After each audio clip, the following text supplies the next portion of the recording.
Indo British advanced pain clinic నొప్పి మాయం surgery దూరం ఫర్ అపాయింట్మెంట్స్ 9155515563.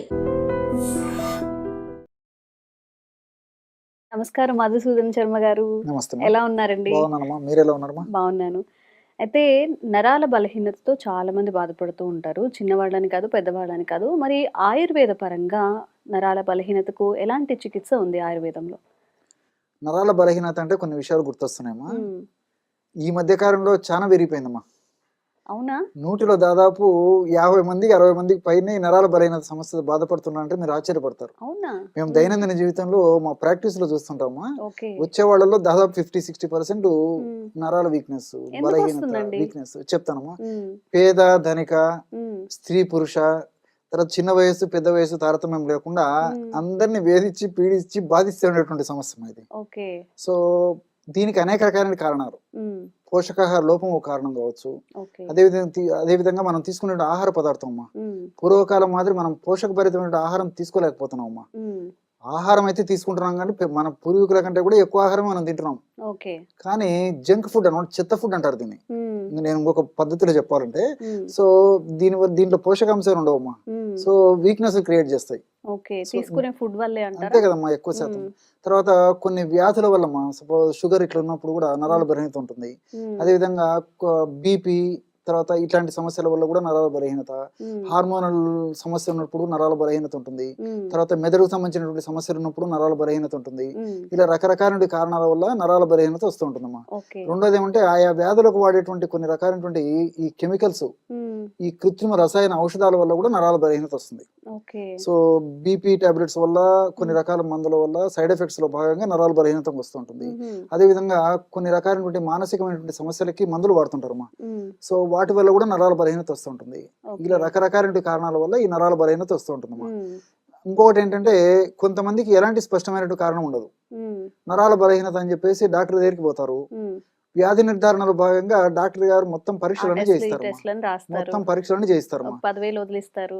ఎంతైనా 10,000 కావచ్చు, ఎక్కువ కూడా కావచ్చుమా. ఆ! అందులో అంత నార్మల్గా ఉంటుంది. హ్మ్. పేషెంట్ బాగా డిసప్పాయింట్ అయిపోతాడు. అవును. ఏంటండి నేను ఇంత ఖర్చు పెట్టుకున్నాను, మరి అన్ని హ్మ్. పరీక్షలు చేసినట్టు దాంట్లో ఏం లేదని చెప్పేసి. అవును. అందులో ఏం కనిపించదమ్మా. కొన్నిటికి స్పష్టంగా తెలుస్తే అసలు కొన్నిటిలో ఏ పరీక్ష చేసినా కారణం ఉండదు. హ్మ్. కానీ నరాల బలహీనత, వీక్నెస్, నీరసము, నిస్తరణ, హ్మ్. అంతుపట్టిన అంతుచిక్క నీరసం, ఇప్పుడు తల తిరుగుతుంది, తల తిప్పుతుంది అంటారు. అది కూడా దీని కిందకే అది వస్తుందా? కూడా ఒక రకమైన నరాల బలహీనత వల్ల అదొక కారణం అమ్మా. ఓకే. నరాల బలహీనత ఉన్నప్పుడు తల తిరగడము, హ్మ్. తల ఈ పరిస్థితి మీరు చెప్పినట్టు ఉండడం కూడా ఒక హ్మ్. కారణం అనమాట. హ్మ్. ఇలా రకరకాల కారణాల వల్ల వస్తుంది. కొన్ని స్పష్టంగా చెప్పగలము, కొన్ని చెప్పలేము ఎందుకు హ్మ్. వస్తుందని చెప్పేసి. హ్మ్. కొంతమంది మంచి ఆహారం తీసుకుంటారు, హ్మ్. రోజు దాదాపు 10 గంటల సేపు నిద్రపోతారు, పొద్దున్న లేచినప్పటి నుంచి వీక్నెస్ అంటుంటారు. ఓకే. మంచి ఆహారం తీసుకుంటారు, హ్మ్. ప్రోటీన్స్ తీసుకుంటారు, ఫైబర్ తీసుకుంటారు, కార్బోహైడ్రేట్ ఫుడ్ తీసుకుంటారు, హ్మ్. కొంతమంది వీక్ ఫీల్ అవుతుంటారు. హ్మ్. కొంతమంది ఎత్తుకుదైన బరువు ఉంటారు, హ్మ్. ఎత్తుదైనటువంటి శారీర పద్ధతి అన్ని రకాలుగా బాగుంటుంది, హ్మ్.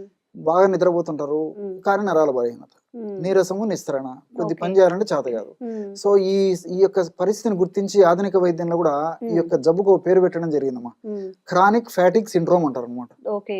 ఎప్పుడు నీరసము, నిస్తరణ, హ్మ్. వాళ్ళకు చెప్తున్నా ఎప్పుడు రెస్ట్ తీసుకున్నాము, ఎప్పుడు విశ్రాంతి తీసుకున్నాము, ఎప్పుడు నిద్రపోదాం అనేటువంటి ధోరణి ఉంటుంది అనమాట. ఆహా! సో వీటిని భరించలేక కొంతమంది ఏం చేస్తారంటే ఈ కాఫీ, టీ లాంటి వాటికి అలవాటు పడిపోతారు. అడిక్ట్ అవుతుంటారు. అవన్నీ ఓకే. తాత్కాలికమ్మా, ఉత్తేజాన్ని ఇస్తాయి తప్ప దీర్ఘకాలంలో రకరకాల ప్రాబ్లమ్స్ వస్తాయి. హ్మ్. కొంతమంది ఈ బాధను భరించలేక స్వీట్స్ తినడం అలవాటు చేసుకుంటారు. హ్మ్. సో దీని వల్ల కూడా అడిక్ట్ అయ్యేటువంటి అవకాశం ఉంటుందన్నమాట. హ్మ్. సో సహజ సిద్ధంగా నరాల బలహీనత తగ్గేందుకు కారణాలు గుర్తెరిగి, కారణాలు తెలిస్తే వాటికి సంబంధించిన మందులతో పాటు ఇప్పుడు నేను చెప్పేటువంటి ఔషధం వాడుకోవాలి. హ్మ్. లేకపోతే ఒకవేళ ఎలాంటి కారణం లేకపోయినా నేను చెప్పినటువంటి ఔషధం పనిచేస్తుందమ్మా. ఓకే. ఎలాగంటే అన్నీ మీకు తెలిసినమ్మా, హ్మ్. మీరు వింటే ఆశ్చర్యపోతారు. హ్మ్. సో ఒక 100-150 ml మిల్క్, హ్మ్. మంచి మిల్క్ షేక్ అమ్మా ఇది. ఓకే. సో 100-150 ml మిల్క్ తీసుకోవాలి, హ్మ్. కాచిన పాలు. హ్మ్. అందులో ఒక ఒక 5 ఖర్జూరం కాయలు, హ్మ్. ఖర్జూరం కాయలు ఉన్నాయమ్మా. హ్మ్. ఎండు ఖర్జూరం కాయలు కానీ, పిండ ఖర్జూరం మామూలుగా. మామూలుగా హ్మ్. హ్మ్. విత్తనాలు తీసేసి ఒక 5 తీసుకోవాలి. ఓకే. మరి ఏదన్నా కొంచెం అట్లా ఖర్జూరం కాయలు ఎక్కువ తిన్న వాళ్ళైతే 3 అయినా సరిపోతాయమ్మా. హ్మ్. 3-5 వాళ్ళు హ్మ్. గొప్పగా ఉండి, మంచి స్టవ్ ఉండి, హ్మ్. కొంచెం స్ట్రాంగ్ ఉన్నటువంటి వాళ్ళైతే 5 వరకు తీసుకోవచ్చు. అయితే ఓకే. 3 is sufficient. 3. హ్మ్. హ్మ్. సో ఒక 10 ఎండు ద్రాక్ష, ఎండు ద్రాక్ష. ఎండు ద్రాక్ష అమ్మా. ఓకే. తెలుసుగా మన లడ్డు మ్మ్. వీటిలో వేస్తుంటారు మా మ్మ్. పాయసము తయారీలో కానీ అవును, లడ్డు తయారు స్వీట్స్ వేస్తుంటారు. తయారీలో. మ్మ్. సో అది ఒక 10 మ్మ్. వేసేసి ఒక గ్రాము ఆ 2 గ్రాములు అశ్వగంధ చూర్ణం అమ్మా, అశ్వగంధ చూర్ణం. 1 మ్మ్. or 2 గ్రామ్స్ సరిపోతుంది. మ్మ్. వేసేసి మిక్సీలో వేసేస్తే బ్రహ్మాండమైన మిల్క్ షేక్ తయారవుతుందమ్మా. మ్మ్. సో ఆ మిల్క్ షేక్ని రోజు ఒకసారి ఉదయం పూట కానీ సాయంత్రం పూట కానీ రాత్రి పూట కానీ మ్మ్. రెగ్యులర్గా కొన్నాళ్ళ పాటు వాడితే ఒక కోర్స్ ఆఫ్ 40 days కానీ మ్మ్. మ్యాక్సిమం ఒక 2 months వరకు వాడుకోవచ్చు మా. తర్వాత ఓకే. అవసరం ఉండదు. మ్మ్. ఆపేసేస్తే చాలా మంచి రిజల్ట్ వస్తుందమ్మా. మ్మ్. కొన్నాళ్ళ పాటు ఈ సమస్య అసలు ఉండదు అనమాట వాళ్ళకి. ఓకే. మళ్ళీ ఎప్పుడో 2 సంవత్సరాలు 3 సంవత్సరాలకు 4 ఏళ్ళకి అట్లా అనిపించడం మళ్ళీ ఒక 40 రోజులు ఒక 1 month కానీ లేకపోతే 40 days కానీ మ్యాక్సిమం 60 days వాడితే సరిపోతుంది. సో ఇక్కడ మాత్రం ఒకటి గుర్తుపెట్టుకోవాలమ్మా, కొందరు వాడకూడదమ్మా ఈ టిప్పు. ఎలాగంటే ఈ వెయిట్ ఉన్నటువంటి వాళ్ళు కానీ, తర్వాత ఈ షుగర్ ఉన్నటువంటి వాళ్ళు కానీ, తర్వాత ఈ కొలెస్ట్రాల్ ఇట్లా ప్రాబ్లమ్స్ ఉన్నటువంటి వాళ్ళు వాడుకోకూడదమ్మా.